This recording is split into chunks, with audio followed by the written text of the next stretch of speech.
Op die trappie.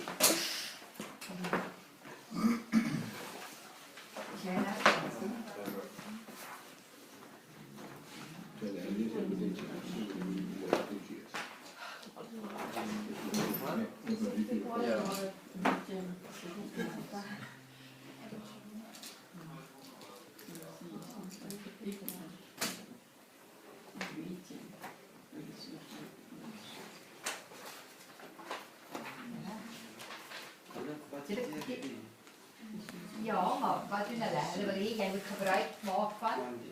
Hoor jy wat sê oupa? Kyk, vandag is die datum die 9de.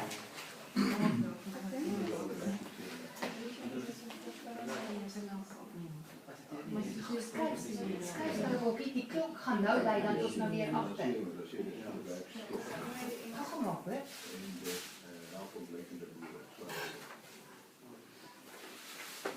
Onthou die tegnieke vir nommer 3. Verduidelik ook wat jy doen by design, jy behoort daai in volpunte te kry. Hoekom gebruik jy sekere skrif, hoekom sekere woord? Gaan kom maar.